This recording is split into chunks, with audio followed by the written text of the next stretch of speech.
It is time for the Nascar DFS strategy show right here on Awesemo.com. Happy Saturday afternoon, everyone out there. Hopefully you're having a good start to your weekend. Phil, how's your weekend off to a start, man? Good. It is a beautifully blustery day here in the Southern Plains. It looks like it's going to be a great afternoon to get some yard work done. Yeah, it is. It is still blistering hot here in Florida, man. It is. They tell us fall's around the corner. They tell us that, but it still feels like summer here. I don't know. Is it still feeling like summer there in Oklahoma?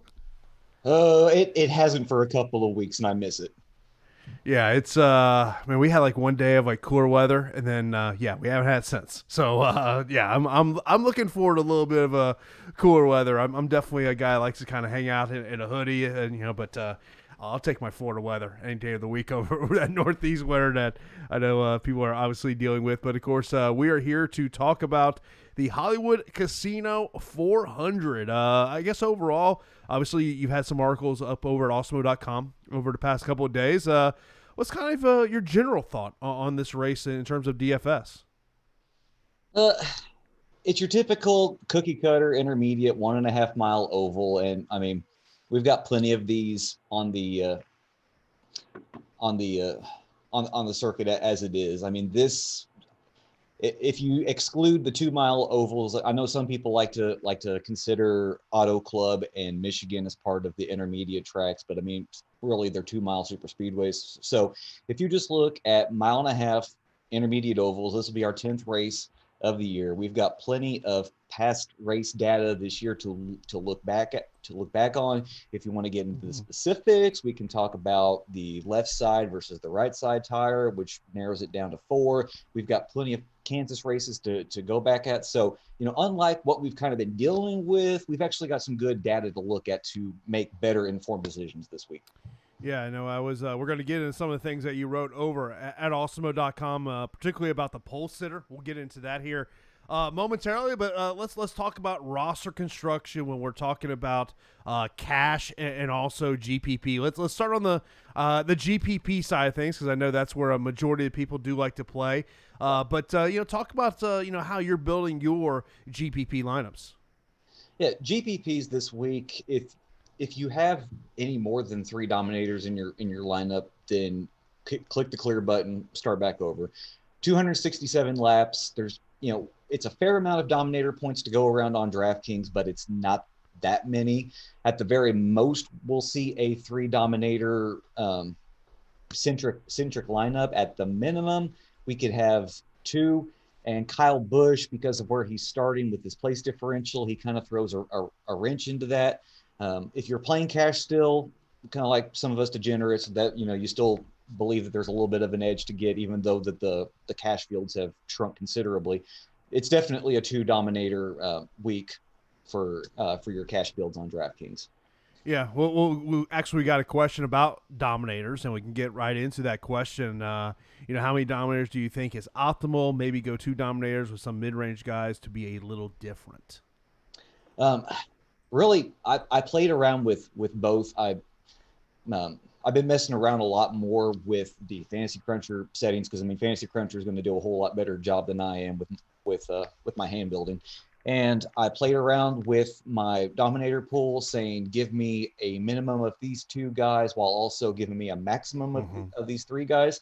And I played around with that, and quite frankly, I didn't dislike either build. There were some builds that were top heavy with Chase and Martin, or Chase and Denny, Martin and Denny, whoever you want to add in that lineup, that looked a little bit more balanced because we weren't adding in a third dominator.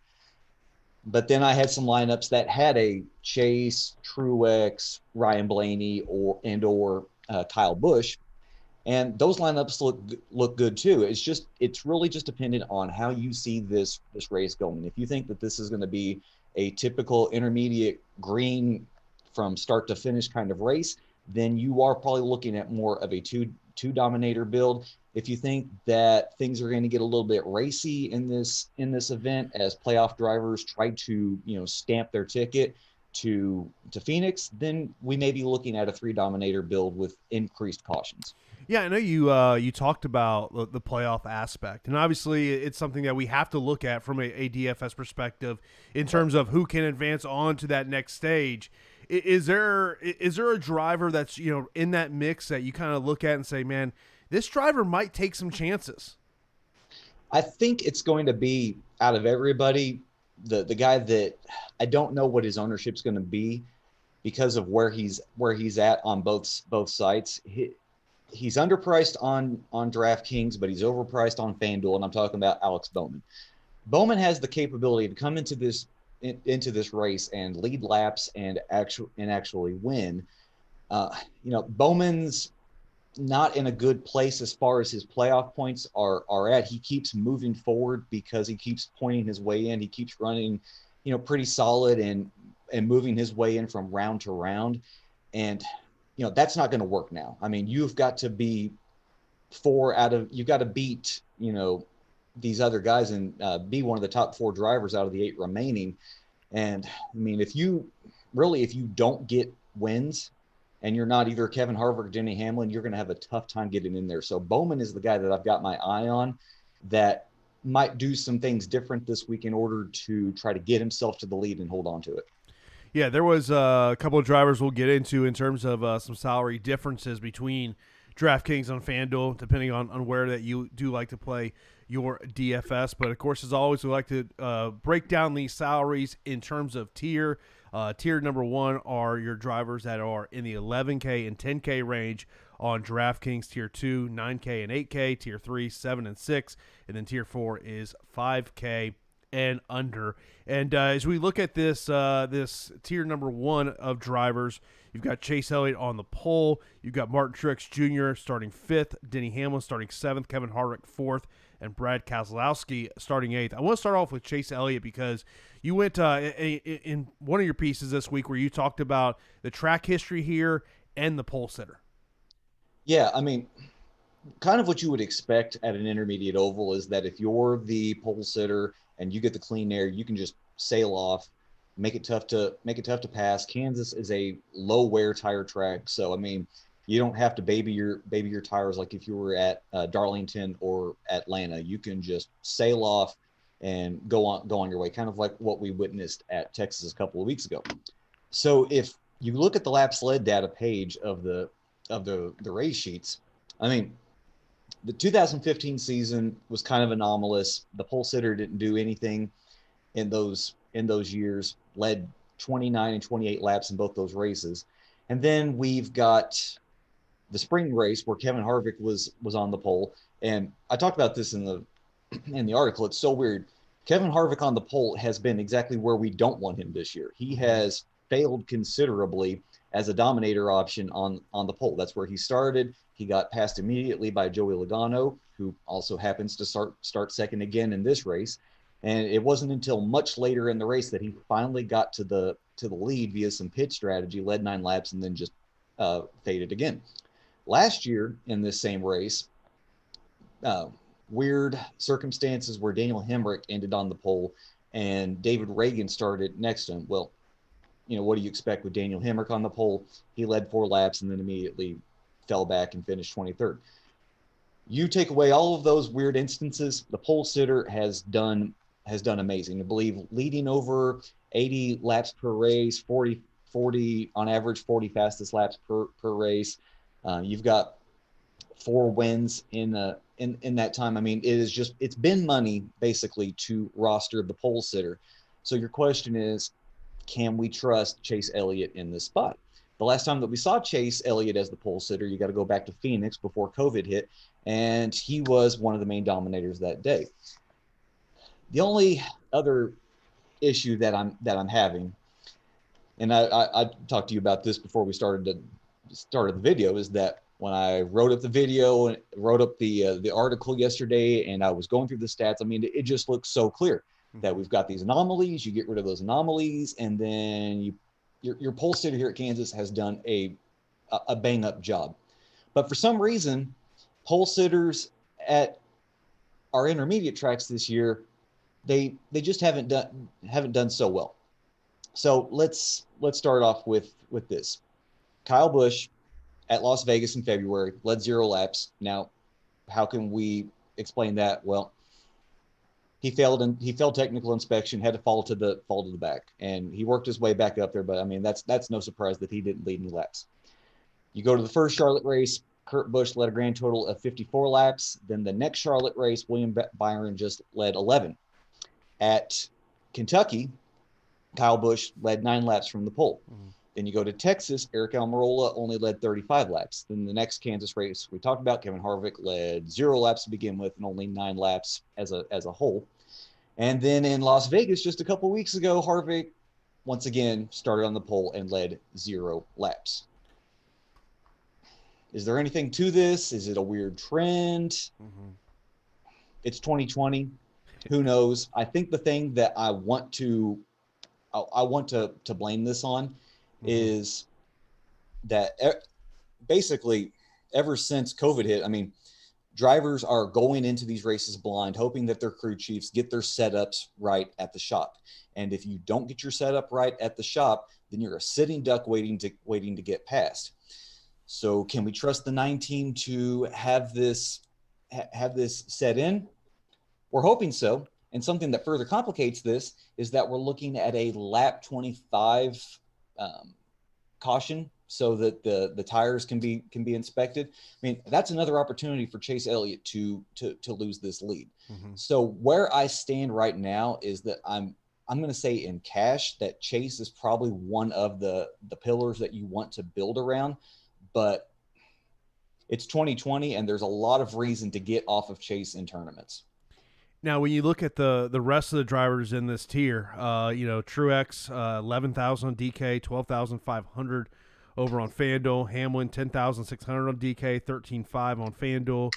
You talked about Harvick there, 10,400, 13,200 on FanDuel, 10,400 on DK.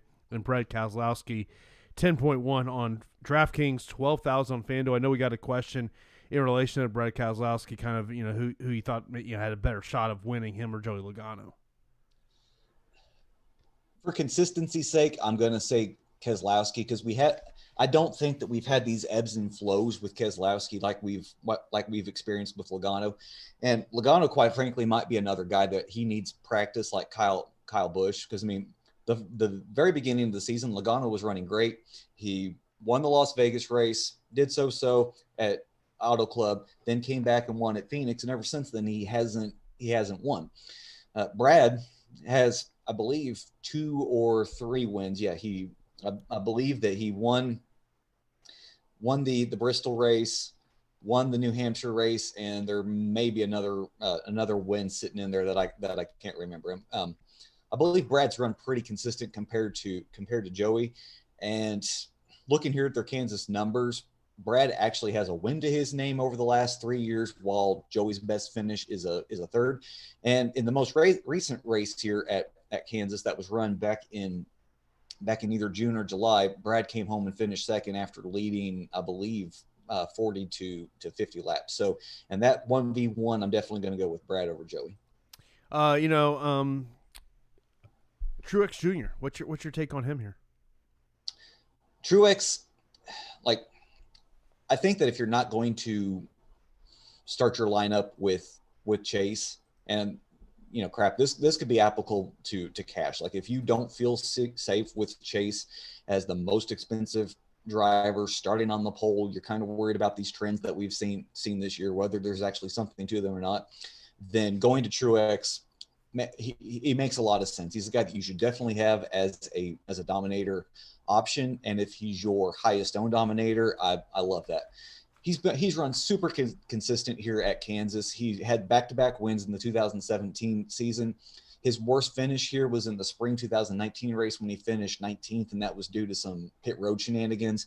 The 19 team / 78 team, they've always had some weird things late in the race where Truex has blown races because of his pit crew, and that was another one of those circumstances. He led some laps that race, probably should have won, and didn't end up winning because of his pit team. Go back to the summer night race, finished third. You look at his averages, 112.8 driver rating, second best in the field. leading the second most laps on average, 40.7, 27.7 fastest laps. He's been super consistent here. It doesn't matter what package they're screwing around with when they come to Kansas. His team, him himself, they always consistently run well, and he's a guy that I really like this week. And, of course, this is a NASCAR DFS strategy show right here on Awesemo.com. And, of course, be sure to sign up for an Awesemo Plus package right now over at Awesemo.com for nearly every DFS sport that's out there. Get an Awesemo Plus weekly pass for $29.95. Gives you full access to our player projections, ownership projections, our premium Slack channel, and so much more. And if you just want a NASCAR weekly pass, you can sign up right now for only $9.95 to get you ready for tomorrow's race. So go there, Awesemo.com, right at the left-hand side of the screen. You'll see Awesemo Plus. Click on that, and you can sign up for a full weekly pass here at Awesemo for all of the sports we have out there. Or if you just want a NASCAR pass, you can sign up there at Awesemo.com for a NASCAR weekly pass, which gets you in that Slack channel, which you can go in there right now, and you can see the race sheets. So that's something. And, of course, Phil's always in there answering questions. Of course, if you do have a question for the show, leave it in Slack or leave it on YouTube. We will get to those as we do go on. But, Phil, let's get into tier number 2. Of course, this is the 9K and 8K drivers on DraftKings. So we got Kyle Busch, who's starting 20th, who Fantasy Cruncher loves. Just doing a dummy crunch, and, they love him in this spot. Ryan Blaney starting 9th. Logano, we just mentioned, he's starting 2nd. Jimmy Johnson, 14th. William Byron, 10th. Clint Boyer, 12th. Alex Bowman, who you mentioned a little while ago, 6th. Eric Jones, 11th. Kurt Busch, 3rd. And Eric Almirola, 16th. Let's talk about Kyle Busch, because Fantasy Cruncher and those dummy crunches is loving him on both slates. Right. Kyle is perfect for cash this week. Like you don't have to make a decision about going Kyle versus a second dominator. You can easily just go 2 dominators in cash plus Kyle, and then fill out your roster. It's easy because Kyle's underpriced this week on DraftKings. He's up there at 11-2 on FanDuel, so you're going to have to make some decisions there. But specifically for DraftKings, he's a great place differential play there at 9,900. I think the jumping off point for tournaments is, can you get away with a single dominator plus Kyle because of his place differential, and then build around that with a really kind of balanced lineup? I don't think that's the way that you should go. I think probably what's still going to be optimal if you play Kyle is the 2 dominator build plus Kyle. Yeah, Kyle, former winner here. He's run well of late. In the spring race, he led laps, ended up finishing 11th on the day. But you go to these the previous 2 fall Kansas races, finishes of 3rd and 2nd. He's been a dominator here before, averaging 32 laps led over the last 7 races, 28.1 fastest laps over that time. Mm-hmm. You want to talk about motivation? He's got nothing else to race for. He is out of the playoff picture. He has got nothing else to do but hunt trophies. And if he doesn't get a victory before the end of the season, it's going to kill his winning streak of 15 straight seasons with at least 1 win. And these numbers, they matter to Kyle. He's already talked about wanting to have 300 career NASCAR victories in all 3 major series before he ends up retiring. So if he's worried about that kind of number, then a winning streak over a consecutive seasons, that's going to matter to him as well. So you have to like that idea with Kyle, that he's going to be going out these final few races, headhunting, looking for a victory. Kyle, play him cash, play him in tournaments. Great play this week. Yeah, I mean, you look at the point differential, a place differential that he could be there starting 20th. Your next highest starter here is Almirola at the 16th spot. Almirola is a guy that I like for tournaments at 8K on DraftKings, and once again, he's still kind of overpriced on FanDuel at 10K. But I mean, that's just the reality. His price and Kurt Busch's price, Eric Jones's price, Alex Bowman. Their numbers aren't coming down probably for the rest of the season. But Almirola, you get a driver starting 16th. You look at his average. You look at his average finish. It's 15.3, but that's dragged down by a 38th in the spring 2017 race. Everything else besides that, sixth in June, 23rd in this race last fall, but then 12th, 10th, 9th, and 9th. So you're probably talking about a top 10 driver starting 16th. That's going to pick you up some place differential, get you a top 10 finish. That's a guy that you should really like this week. Looking at some other drivers in the spot, Ryan Blaney starting 9th, 9,700 over on DraftKings, 11.4 over on FanDuel. Blaney, I don't know how people are going to handle him. He's a guy that I'm kind of tossing up like Alex Bowman.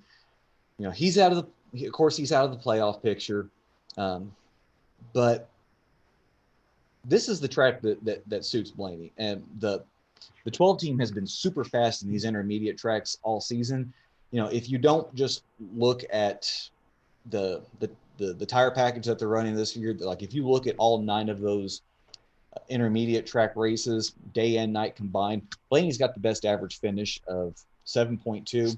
No wins, but 4 top 5s, 7 top 10s, averaging 27.1 fastest laps, which is best in the field, and then 30.8 laps led. You know, of course, that's not best. That's maybe third best, but the number that you should pay attention to are those fastest laps. He's led laps here before. He's a guy that I've definitely got in my dominator pool, and he's the easiest pivot off of Kyle Busch if you're afraid that Kyle's going to end up coming in with heavy ownership this week. One of the drivers that was coming up towards the top in terms of the dummy crunches that I did was Kurt Busch starting 3rd. Obviously, you mentioned about the laps led as a potential there, but what's your thoughts on him for this race tomorrow? Yeah, I'm kind of up in the air about Kurt because his numbers here, you have to like them.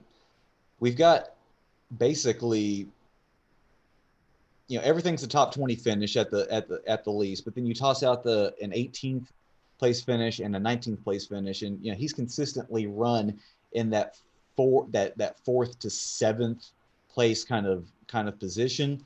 The thing that kneecaps him this week is that he starts 3rd. So, he really doesn't have any place differential to offer. You need him to lead some laps. Like, you don't need him to be a major dominator in this race with his price tag, but you're going to need something out of him because he's inevitably probably going to fall back. And another thing in his corner is the most recent intermediate race that we were at, he won. So if those race notes transfer over into this race because they're using the same right side tire that they did at Las Vegas, then that plays into Busch's hands.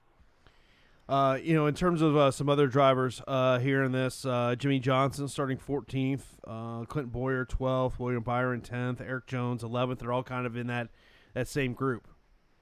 Yeah, the Johnson, Byron, Boyer, Jones, these are all guys that I think that you should have some exposure to in tournaments. These are guys that definitely have the capability to get a top 5 to a top 10 finish.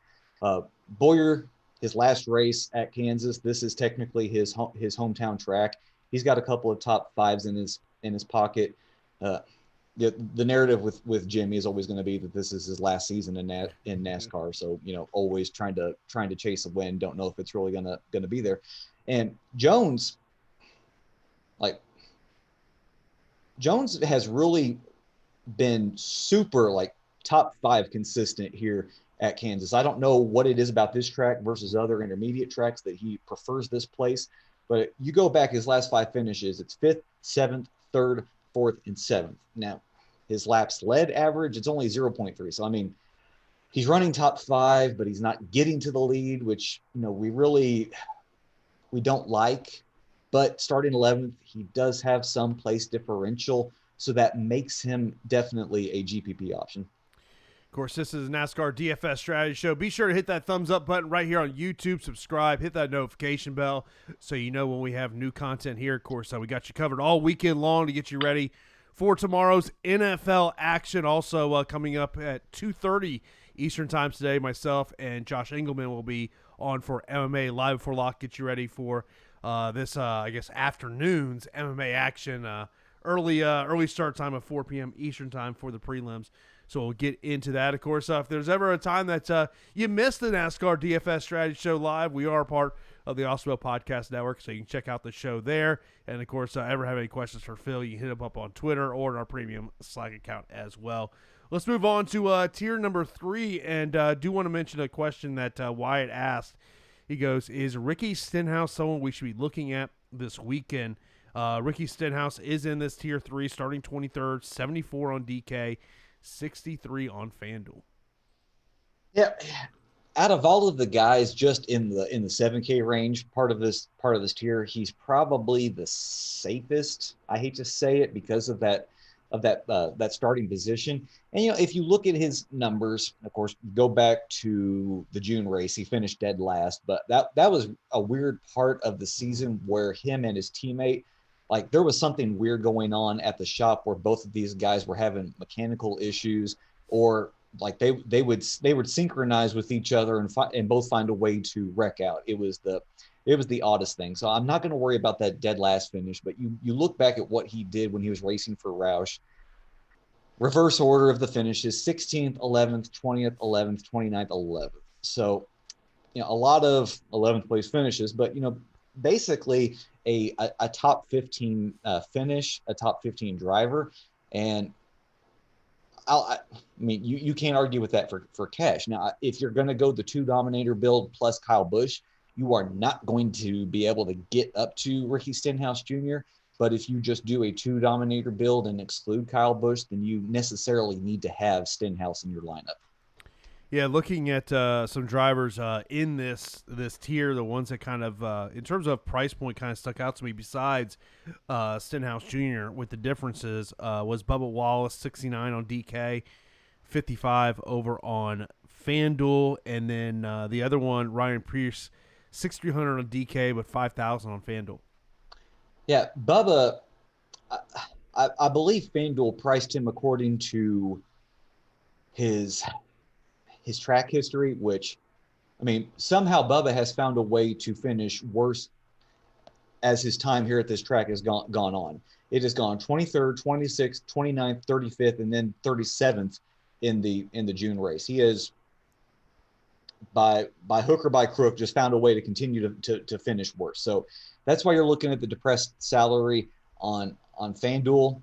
For what it's worth, I think I've got a little bit of Bubba across my 20 lineups, but not that much, because I just don't know how much of a ceiling he has at a track like this, starting 24th. Now, if you want to play him on DraftKings like I'm doing, I don't think I would play him in cash, because I would much rather go down to Matt Kenseth or Ryan Newman, who have better track history for tournaments. Then pivoting off of those guys for Bubba makes sense. And on FanDuel at 5,500, I'm gonna either pivot to John Hunter Nemechek or just go somewhere else. Yeah, I mentioned about the dummy crunch I did right before the show. Matt Kenseth was one of those drivers that came up a ton. What you just kind of mentioned Kenseth there a little bit. Yeah, there's a ghost in the attic with me. If I get dragged away, y'all. Casper's in there with you? Yeah. Tell DraftKings to send my money to my wife.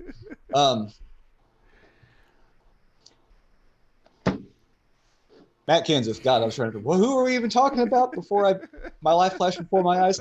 Matt Kenseth. The most recent race that he's got under his belt is what happened back in June, and that was a 17th place finish. The reason that you're playing Kenseth this week is that he starts 30th. He's kind of in the middle there on DraftKings at 6,600, but once again, in this 6K range, not talking about John Hunter Nemechek, he's probably the safest driver in this range. In tournaments, I would much rather go up to Chris Buescher. Mm-hmm. And God, I don't want to play Ryan Newman. Newman is just kind of bleh. Mm-hmm. I don't even know if he has a floor at this point. I don't think he really has a ceiling. Like, the only race I could even conceivably consider playing him in are restrictor plate races, and I even question, after his wreck at Daytona, if he's even really trying to race those events as hard as he could. So, really out of those three, I prefer Buescher for tournaments on DraftKings. Kenseth is probably the better bet for cash because of that place differential, and Newman, I'm just leaving him alone. Looking at this tier of the drivers that are the most expensive on the FanDuel side of things. So you got Reddick, Matty D, and Cole. So Cole's $8,000, Matty D's $8,500, and Tyler is $9K on FanDuel. Yeah, Cole is a bet on guys like Stenhouse, Bell, Bubba, Buescher, Kenseth, that whole group, finding it tough to pass tomorrow, not moving their way forward, and possibly losing a lap and getting stuck there, while Custer remains on the lead lap because of his starting position.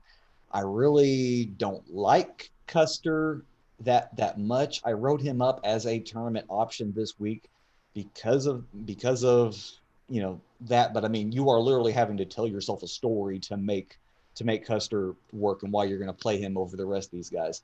I really don't know what to think about Christopher Bell. He starts 22nd. Yeah, he can probably pick up a few positions, but he may be maxed out kind of where he's at. We go up to, in this same tier, we've got Matty D starting 18th at 7,700 and Austin Dillon starting 17th at 7,500. Out of the two, I prefer Austin Dillon, and I think that Dillon is in that same conversation as Tyler Reddick, where their starting position is probably going to scare some people off, and their prices are elevated to a point that you'd much rather just go down. But these are guys that can hang on to the lead lap, stay there, and if this race ends up kind of like what happened in June, then maybe we've got some late cautions. They take 2 tires or no tires, much like they did in the Texas race, advance their way up and end up sneaking away with a top 10 finish that they definitely didn't deserve. Got a question about a couple of drivers in this tier, wanting you to rank them. Austin Dillon, Stenhouse, Bell, and Custer. Okay. I'm going to say I'm going Stenhouse, Dillon, Bell, Custer. So basically, we're going down the prices, but I'm just flipping Dillon and Stenhouse, and I'm giving Stenhouse the nod simply because of place differential.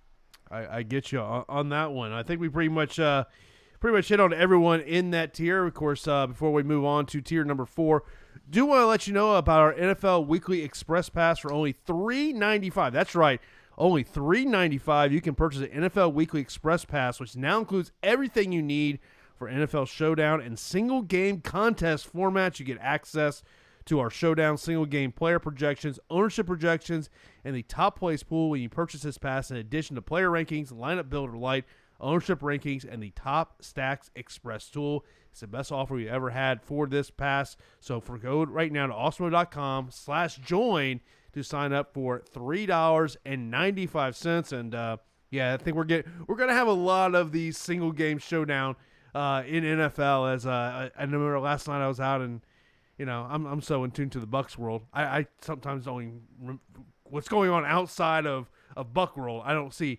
realize we got a Monday night game at 4:30 Eastern time on Monday. My goodness, I know what I won't be doing at work. Yeah, I mean it's I saw that. I was like, wow, that's an early start. Man, people on the West Coast are going to be really enjoying that one. Man, it's, for sure. Yeah, when you're on the West Coast and for those Saturday morning college games, it's awesome to just wake up at 9 o'clock in the morning, pop on TV, and there's college football waiting there for you. But, of course, we got you covered all weekend long for NFL coverage, so keep it locked here. I know on the contrary, will be coming up here later on today, so you got to check that out. But let's move on to tier number 4, Phil. This is the drivers that in the 5K and 4K range on DraftKings. The one that I think really stuck out to me, and this was more about the price than anything else in the comparison between the two slates, was Michael McDowell starting 26, while he's 5,700 on DK. He's 7,200 on FanDuel. Yeah, I hate to say it, but on FanDuel, I really do not like that price for Michael McDowell. I mean, like if you're playing cash, you've got to do something different besides paying that much for Michael McDowell. And McDowell's had a good season, but 7,200 for McDowell starting 26. Like if he was in the 30s, then we're having a conversation. But starting 26, I think you're going elsewhere. Um, that being said, for DraftKings, he's only 5,700. And like if you don't want to play Corey LaJoy and you don't want to play Ty Dillon, you don't want to play John Hunter Nemechek or play both of them and you want to swap to somebody else, I mean, fully aboard going with Michael McDowell. If you look at what he's done in the 4 races that combine the left side, the right side tires, so we're talking about the 2 Charlotte races, Kansas, as well as the Las Vegas race, then McDowell's average finish is 20.3. So, I mean, that's favorable, and that's better than what you're getting out of Corey LaJoy or Ty Dillon. So I think that McDowell, he may have the better ceiling out of those 3 guys and be preferable for DraftKings. In terms of the bottom end of this, because we got a question about him, and that's Brennan Poole, 4,700 on DK, and he's a bare minimum 3,000 over on FanDuel. Says, if we are forced to go all the way down, is it okay to play Brennan Poole if that is my only scrub play? Yeah, and that's a good question because it brings up this with roster construction. At the max, you should have 1 punt this week. Like because of the 267 laps, there's no reason why you should be double punting. And the reason that you would have a exposure to a driver in this area is because you've gone multiple dominator plus Kyle Busch. And a lot of people are going to have the salary where they're just going to play Corey LaJoy starting 29th and just say, I'll take the quote unquote safest driver out of this area. But yeah, if you're in this area, the guy that I ended up with the most was Brennan Poole myself. I was playing with the randomness in 20 max with my roster construction builds, and one of those times I ended up with 80% Brennan Poole.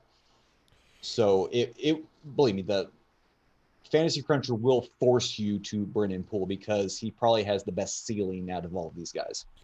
In terms of everyone else in the spot, so we got Ty Dillon 25th, Daniel Suarez 27th, Corey LaJoy 29th, James Davidson 33rd, JJ Yelly 34th, Timmy Hill 37th, Josh Bilicki 39th, Joey Gase 38th, Chad Fincham 40th. Mentioned about Brennan Poole starting 35th. Then you got Reed Sorns 36th, and then Quinn Hoff starting 31st.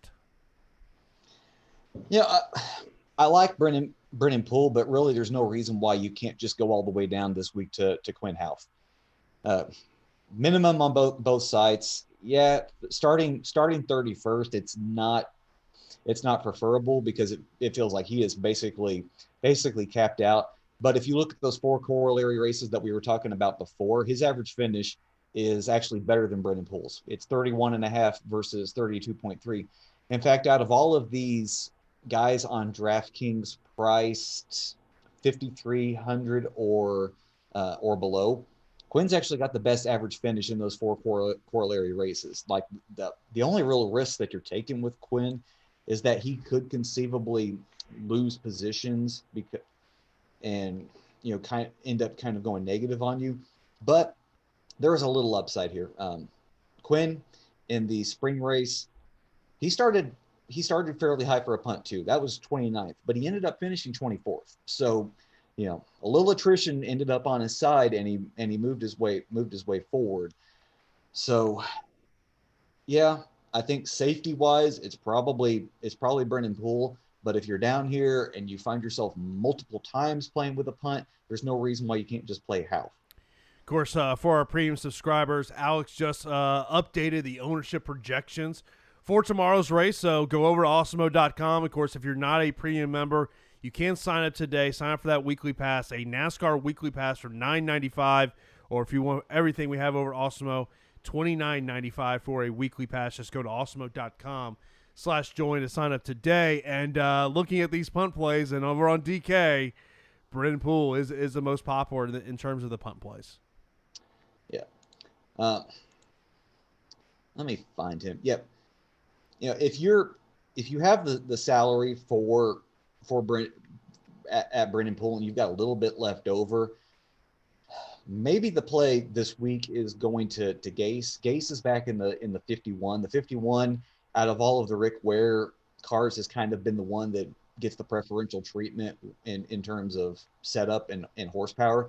And Gase only starts two spots short of dead last. So 38th, he may finish, 30th to 32nd. Mm-hmm. And in this race in the spring, he finished 29th. So, Gase is another punt that I don't mind because simply of the vehicle that he's in. Of course, if you do have any questions, put those in Slack right now. Also, put them on YouTube. We will get to those questions to break all this one down for you. Of course, we've got a ton of coverage coming here today on Awesemo.com, so keep it locked here. Be sure to hit that subscribe button, hit that notification bell, so you know when we do have a new show that is live. And, of course, as always, as I mentioned, majority of our shows are also available on the Awesemo Podcast Network. James brings up an interesting question here in terms of a single entry roster construction. 8,000 left on the table. Is that too much? Woo! I don't know what you're doing with your lineup, but if you've got that much left over, that you have done something very, very interesting. I mean, I can't even think of what you've done with your lineup. I mean, this definitely isn't a plate race by any means. This isn't going to be another repeat of the Roval race. Yeah, you need to start over. Yeah, I when I saw the question immediately come in, my mind started kind of going of like, okay, you've got to have like a Brennan Poole and a Quinn Hoff in your lineup, I'm guessing. Yeah, you have. God, I think you've basically skipped all of the Dominator options you may have built with Kyle Busch, and then you've gone with a bunch of these 6 and 7K guys, and yeah, you've added a punt. We're telling you to start over, but if he wants to put in just like how he reached this conclusion and how he got there, I'd love to hear it. Yeah. It's James. You want to put that there in the YouTube chat? We'll definitely talk about that. Next one says, Phil, as a playoff race, do you think this will be a wreck fest or a green race? I think. I mean, the assumption that I've had, especially was at Las Vegas, that it was going to be a green race, and I mean that did not pan out whatsoever. Like the very nature of this track would suggest that it's going to be a clean race. Let me look over here. Yeah, for the majority of Kansas races, I'm looking here at Race Reference. If anybody wants to know, just Google search Race Reference Kansas Speedway, and you'll look at what I'm looking at. But as far as cautions, the last couple of years, and this also includes the stage cautions, it's gone 11, 7, 7, 3, 6, and then in 2017 it jumped up to 10 and 15. So for like the most part, we're looking at single digits here, and that's including the stage cautions. Like, I think it should be clean, and probably the majority of your wrecks are going to be single car spin outs. But crap, the way that this season has gone, it very well could just be a mess. Mm-hmm. I know someone had asked for your pick to win the race. I'll preface it this way: who do you look at and you say, you know what, man, they've got the highest probability of winning? It's super chalky this week, but if I was just straight betting, it would be Denny Hamlin. Mm-hmm. He's won back-to-back races. He's won back-to-back races on different circumstances. The June race was a night race in the summer. He won this event last year, kind of under similar circumstances that we're gonna see. He's run really well at the intermediate ovals. The thing that, I talk about this being chalky. Dan Beaver, he writes an article on Roto World for NBC. That's the guy that he's going with. One of the writers for the Athletic, he has an article on Bet MGM. Mm-hmm. Hamlin was his pick. It lines up so perfectly for Hamlin to win this race. But I think that's going to probably be the way that a majority of people are going with this week too. Mentioned about that question about the 8,000 left over. James comes back, responds. He goes, Kozlowski, my highest driver, and John Hunter Nemechek, my lowest. But I'm going to start over. Okay. I like Kozlowski as a dominator option this week, and we talk about this. He's a former winner here. He's run well himself. John Hunter Nemechek. Nemechek has a good history in the four races that are using this tire package. He's run well at intermediate ovals this year. He's a guy that you should definitely have in cash. So that build sounds like you're going almost like a singular dominator with Keselowski, and then just adding in place differential after that.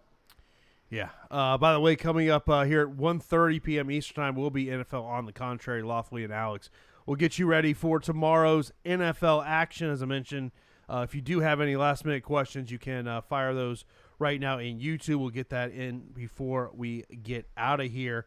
As you look at I know we have a lot of single entry people that tune in here. Who would you build your lineup around in a single entry? Would it be Denny Hamlin just because of what you mentioned there about how everyone is looking him as their pick to win this race? Yeah, and you can always do so many different things ownership wise with your single entry builds. Like you can try to worry about ownership at the top with your dominators, or you can worry about it with the bottom with your place differential guys. And I think that's kind of the direction I like to go, because it's always going to be your dominators that have the highest floor. I think in single entry this week, and I haven't really built any single entry teams just yet, I'm probably looking to get off of Chase and go with a Truex and Hamlin build. And then in that mid range in the 8Ks, I probably am looking to get Alex Bowman, like trying to jump on that as an ownership play. Like I haven't looked at Alex's update, but I'm going to guess that we probably don't have Bowman getting that much ownership as it stands.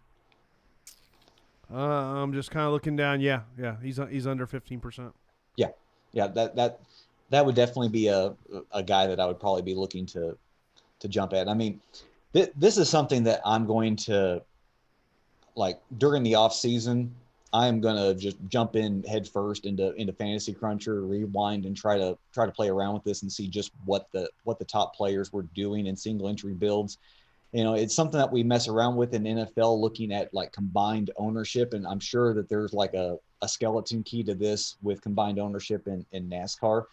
So for now, we're figuring it out, but hopefully in the off season I'll have something to write about as we go into the 2021 season. Of course, this race is tomorrow. Good luck to everyone out there. Of course, if you ever have a question for Phil, you can hit him up in our premium Slack channel. Also, you can hit him up on Twitter. He is at Race Sheets. Of course, I am at Jason_Floyd. I'll be back with you here at 2:30 p.m. Eastern Time for MMA Live for Lock, as myself and Josh will get you ready for today's UFC action. But that is going to do it for this edition of the NASCAR DFS Strategy Show right here on Awesemo.com.